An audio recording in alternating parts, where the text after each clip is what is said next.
ណាសូមក្រាបថ្វាយបង្គំថេរានុថេរៈគ្រប់ព្រះអង្គជាទីសក្ការៈសូមគោរពសម្ដេចទ្រង់ឯកឧត្តមលោកជំទាវអស់លោកស្រីបងប្អូនអ្នកសារព័ត៌មាននិងជនរួមជាតិទាំងក្នុងនិងក្រៅប្រទេសជាទីគោរពនិងជាទីរាប់អានក្រុមការងារអ្នកនាំពាក្យរបស់យើងវិលមកជួបបងប្អូនយើងសាជាថ្មីដើម្បី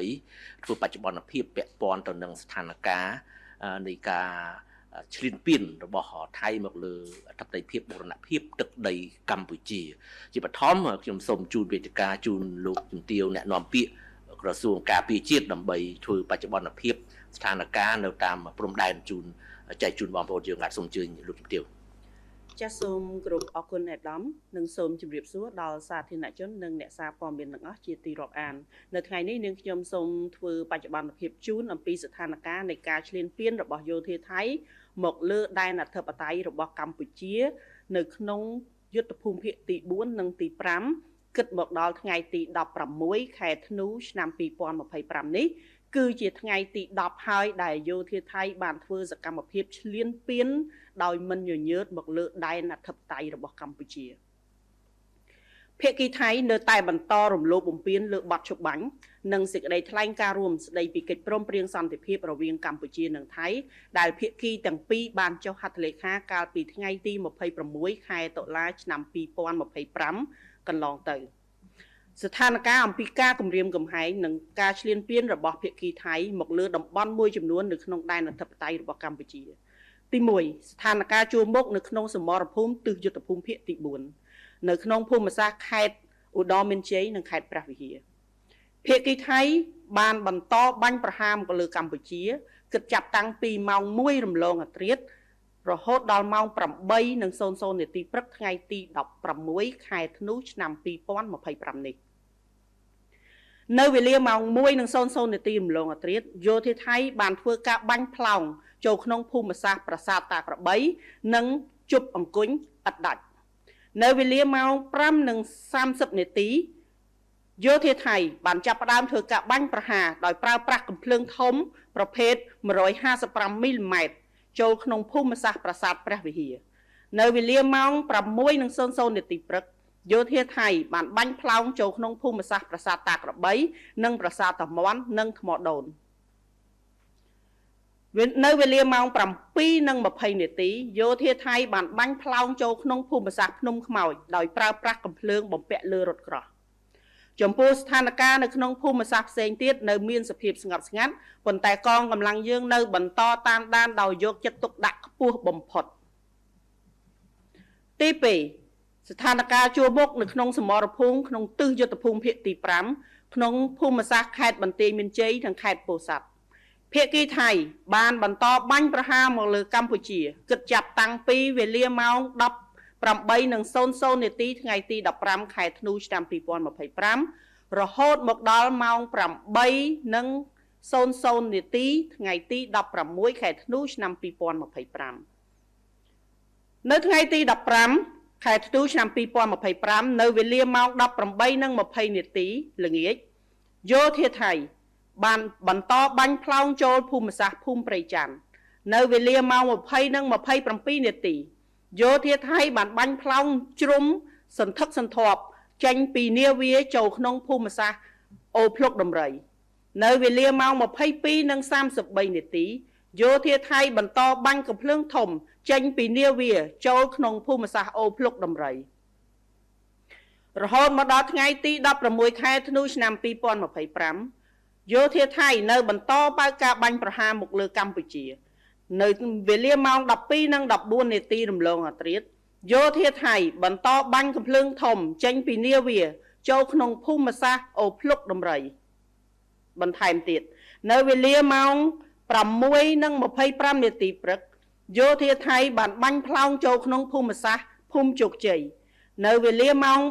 6:30នាទីយោធាថៃបានបាញ់ផ្លោងចូលក្នុងភូមិសាស្ត្រភូមិព្រៃច័ន្ទ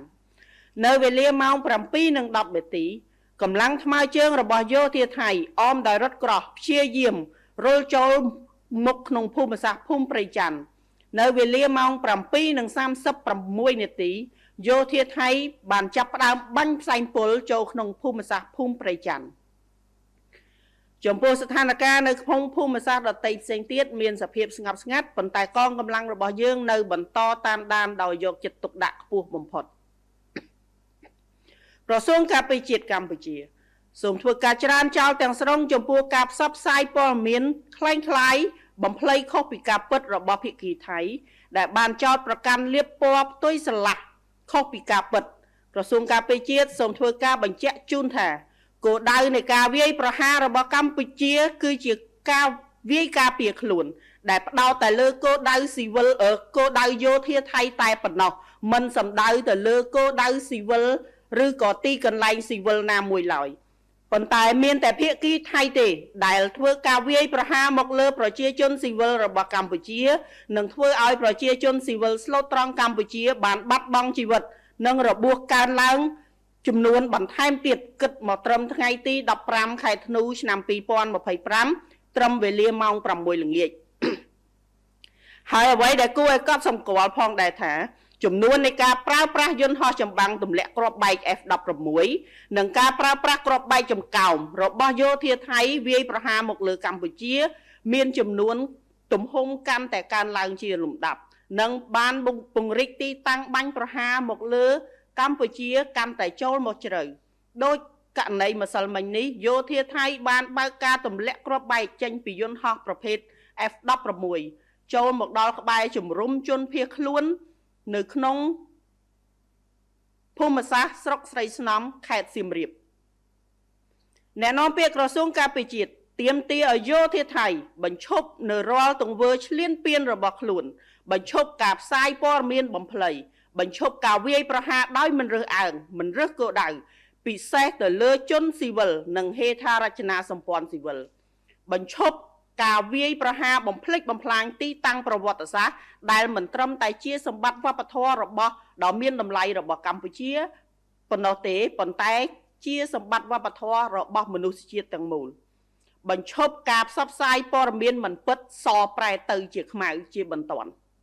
ក្នុងន័យនេះកម្ពុជាសូមអំពាវនាវឲ្យសហគមន៍អន្តរជាតិកោតទោសយ៉ាងម៉ឺងម៉ាត់ចំពោះការរំលោភបំពានសេចក្តីថ្លែងការណ៍រួមស្តីពីកិច្ចព្រមព្រៀងសន្តិភាពរវាងកម្ពុជានិងថៃនិងសកម្មភាពឧក្រិដ្ឋកម្មសង្គ្រាមរបស់ថៃម្ដងហើយម្ដងទៀតនេះដោយទាមទារឲ្យថៃទទួលខុសត្រូវទាំងស្រុងចំពោះការរំលោភបំពានដ៏កម្រោលនេះកម្ពុជាអំពាវនាវឲ្យថៃបញ្ឈប់រាល់សកម្មភាពអរិភាពជាបន្ទាន់ដោយដកកម្លាំងចេញពីដែនអធិបតេយ្យរបស់កម្ពុជានិងជៀសវាងសកម្មភាពឈ្លានពានគំរាមកំហែងដល់សន្តិភាពនិងស្ថិរភាពនៅក្នុងតំបន់សូមគូបញ្ជាក់ផងដែរថាគិតមកដល់ម៉ោងនេះវីរៈកងទ័ពវីរៈនគរបាលកម្ពុជាបាននឹងកំពុងបន្តឈរជើងយ៉ាងរឹងមាំស្វាហាប់មោះមុតនិងនៅតែតស៊ូប្រយុទ្ធយ៉ាងស្វិតស្វាញតស៊ូតតាំងជាមួយសត្រូវឈ្លានពាននៅគ្រប់សមរភូមិទាំងអស់ក្នុងការបំពេញតួនាទីរបស់ខ្លួនដើម្បីការពារបូរណភាពទឹកដីរបស់កម្ពុជាយើងក៏បញ្ជាក់ឡើងវិញនៅសិទ្ធិស្វ័យការពារដែនអធិបតេយ្យរបស់យើងដោយដែលមានចែងនៅក្នុងច្បាប់អន្តរជាតិដើម្បីការពារបូរណភាពទឹកដីនិងប្រជាជនរបស់យើងទោះក្នុងតម្លៃណាក៏ដោយសូមប្រជាពលរដ្ឋទាំងអស់ជឿជាក់និងលើកទឹកចិត្តដល់វីរៈកងទ័ពវីរៈនគរបាលដ៏អង់អាចក្លាហានរបស់យើងដែលកំពុងតស៊ូយ៉ាងស្វិតស្វាញនៅគ្រប់សមរភូមិទាំងអស់រាជរដ្ឋាភិបាលកងទ័ពនិងប្រជាជនរួបរวมគ្នាជាធ្លុងមួយក្នុងការការពារទឹកដីសេចក្តីថ្លៃថ្នូរនិងអធិបតេយ្យភាពរបស់យើងដោយអង់អាចក្លាហាននិងដោយមិនងាករេទោះក្នុងកលៈទេសៈណាក៏ដោយ Greetings to the general public and member of the press. This morning, I would like to update on the situation of the Thai invasion and armed attack launched on Cambodian territory in the 4th and 5th Military Region on December 16, 2025, which entered the 10th day. The Thai side has continuously violated the ceasefire and the joint declaration signed by the Prime Minister of the Kingdom of Cambodia and the Kingdom of Thailand on October 26, 2025. Now I would like to update on the situation of Thai aggression and attacks on certain areas within the southern territory of Cambodia. First, the frontline situation at the 4th Military Region, Udon Minchai and Preh Vihear Province. The Thai military continues its attack on Cambodia from 1 a.m. to 8 a.m. on December 16, 2025. At 1 a.m., the Thai military continued sailing into the area of Takra Bay and Chup Angkun. At 5:30 a.m., the Thai military began firing 155 millimeter artillery into the area of Preh Vihear Temple. At 6 a.m., the Thai military sailed into the area of Takra Bay Temple, Tamon Temple, and Tmodon. At 7:20 a.m., the Thai military sailed into Phnom Khmau area using tank-mounted machine gun. The situation in other areas remain calm, but our force continue monitor closely and remain highly vigilant. Second, the frontline situation at the 5th Military Region. The Thai military continue to attack on Cambodia from 6 p.m. of December 15 to 8 a.m. of December 16, 2025. On December 15, 2025, at 6:20 p.m., the Thai military fired artillery shell into the area of Prejan village. At 8:27 p.m., the Thai military intensified their artillery shelling into the area of Opluk Damrai. At 10:33 p.m., the Thai military fired shell from the Navy vessel into the area of Opluk Damrai.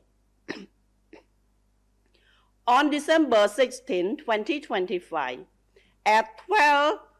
12:14 a.m., the Thai military continued to shelling from the Navy vessel in the area of Opluk Damrai. At 6:25 a.m., the Thai military shelled in the area of Chokche village. At 6:30 a.m., the Thai military shelled in the area of Prejan village. At 7:10 a.m., the Thai infantry supported by tanks attempted to infiltrate the area of Prejan village.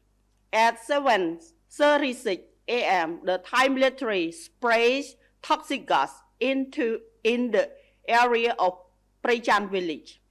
The situation in other areas remain calm, but our force continue to monitor closely and remain highly vigilant. The Ministry of National Defense of Cambodia completely rejects the dissemination of false information and distortion of the truth by the Thai side. We reiterate that Cambodia's right to self-defense is solely targeted at the Thai military targets and has never targeted at civilian area. Conversely, the Thai side has deliberately attacked locations where Cambodian civilians reside, resulting in increasing numbers of the death and injury of innocent Cambodian civilians. As of 6 p.m. December 15, 2025,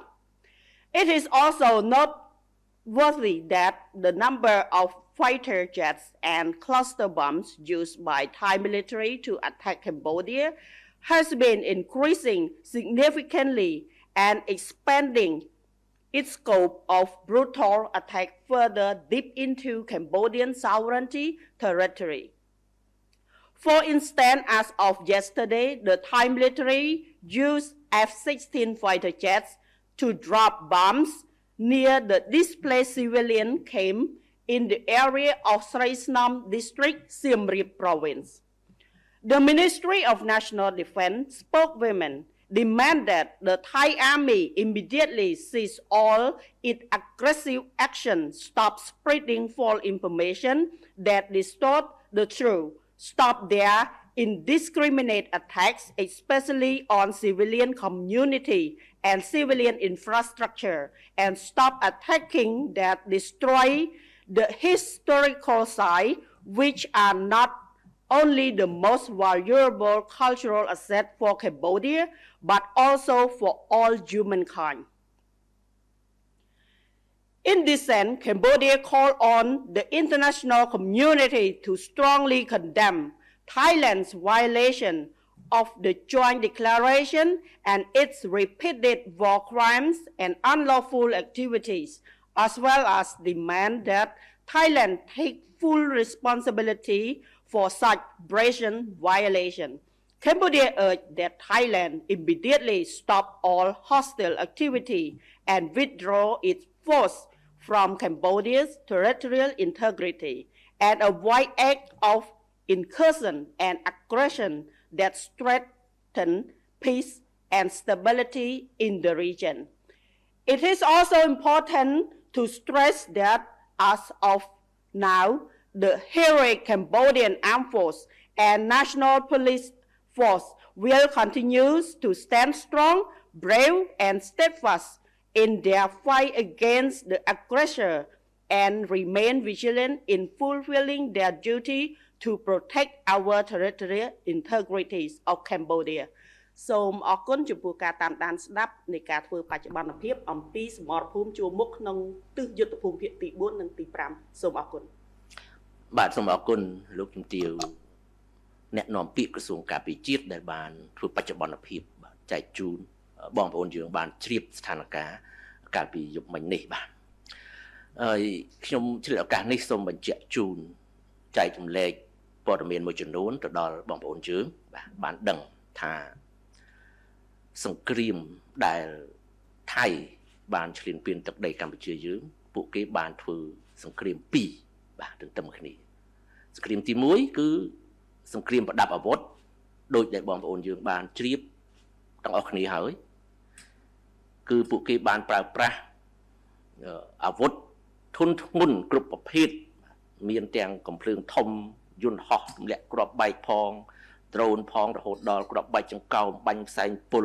សពបែបយ៉ាងដែលយើងបានដឹងទាំងអស់គ្នាមកលើប្រទេសជាតិកងទ័ពនិងប្រជាពលរដ្ឋយើងទី2គឺសង្គ្រាមចិត្តសាស្ត្រសង្គ្រាមនេះក៏គ្រោះថ្នាក់ដែរបើសិនណាបើយើងមិនបានយល់ហើយយើងមិនប្រយ័ត្នប្រយែងហើយធ្លាក់ចូលក្នុងអន្ទាក់របស់ពួកគេសង្គ្រាមនេះគេមានគោលដៅបំបាក់ស្មារតីបំបាក់ទឹកចិត្តកងទ័ពប្រជាពលរដ្ឋហើយក៏មានចរិតញុះញង់បំបែកបំបាក់សាមគ្គីភាពរវាងប្រជាពលរដ្ឋខ្មែរនិងថ្នាក់ដឹកនាំពីព្រោះគេយល់ឃើញថាការបំបែកបាននេះគឺជាចំណុចខ្សោយរបស់យើងហើយក្នុងសង្គ្រាមចិត្តសាស្ត្រនេះសត្រូវឈ្លានពានរបស់យើងប្រើប្រាស់វិធីសាស្ត្រច្រើនយ៉ាងទី1គឺបណ្ដាញសង្គមដោយបងប្អូនយើងបានឃើញណាគេបង្កើតគណនីคล้ายច្រើនណាស់ដាក់ឈ្មោះខ្មែរសរសេរអក្សរខ្មែរតែគោលដៅបំរើផលប្រយោជន៍ប្រទេសឈ្លានពាននៅក្នុងបណ្ដាញសង្គមសពថ្ងៃនេះបងប្អូនយើងប្រកាសជាបានស្គាល់ថាពួកគេបានបន្លំជាខ្មែរឧទាហរណ៍គេបង្ហោះរូបភាពមួយចំនួនដើម្បីបំបាក់ទឹកចិត្តបងប្អូនប្រជាពលរដ្ឋយើងកងទ័ពយើងគេបង្ហោះសម្លៀកបំពាក់របស់យោធាយើងមានរូបសញ្ញា logo កងទ័ពយើងអីផ្លាកឈ្មោះអីគេយកមកតុបតែងបង្កើតឡើងហើយបង្ហោះថានេះគឺជាអ្វីដែលគេចាប់បានអញ្ចឹងទៅគេយល់គេឲ្យប្រជាពលរដ្ឋយើងកងទ័ពយើងយល់ថាយើងចាញ់នេះចិត្តសាស្ត្រនេះធំធេងដែលបងប្អូនយើងត្រូវប្រយ័ត្នតាមពិតគេបង្កើតទាំងស្រុងមួយទៀតគេយករូបអាវុធ BM21 ដែលឆេះក្នុងសង្គ្រាមនៅប្រទេសសង្គ្រាមអ៊ុយក្រែននិងរុស្ស៊ីឯជាដើមគេយកមកបង្ហោះហើយគេថានេះគឺជាអាវុធរបស់កម្ពុជាយើងដែលគេកំទេចបានណាបងប្អូនយើងឃើញច្រើននៅក្នុងហ្នឹងរូបភាពមួយទៀតគេបង្ហាញពីអាវុធបាញ់រថក្រោះ ដែលគេថាគេចាប់បានពីកម្ពុជាប៉ុន្តែតាមពិតគេយកពីប្រទេសផ្សេងនេះគ្រាន់តែជាឧទាហរណ៍ពី3ដែលខ្ញុំលើកមកបញ្ជាក់ក្នុងចំណោមឧទាហរណ៍ជាច្រើនដែលគេបង្កើតឡើងជាសង្គ្រាមចិត្តសាស្ត្រដើម្បីជះចូលមកក្នុងប្រទេសកម្ពុជាយើងទី2គេប្រើប្រាស់បណ្ដាញសារព័ត៌មានផ្លូវការរបស់គេតែម្ដងដូចបងប្អូនយើងបានដឹងបណ្ដាញសារព័ត៌មានផ្លូវការរបស់ថៃស្ទើរតែទាំងអស់គឺផ្សាយរឿងភូតកុហកបំភ្លឺបំភ្លៃបំរើឲ្យគោលដៅសង្គ្រាមចិត្តសាស្ត្ររបស់អ្នកឈ្លានពានគេផ្សាយពីកងទ័ពយើងស្លាប់ប៉ុណ្ណេះអ្នកប៉ុណ្ណោះអ្នកនៅក្នុងសមរភូមិបងប្អូនយើងអាចយល់ពីបញ្ហាហ្នឹងយើងការពារទឹកដីរបស់យើងនៅក្នុងដែនដីរបស់យើងចំណែកសត្រូវឈ្លានពានជាអ្នកចូលមកទឹកដីរបស់យើងណាអញ្ចឹងហេតុអីបានជាមកផ្សាយពីរឿងចំនួនកងទ័ពយើងស្លាប់អីទៅកើតវាអត់មានបាទ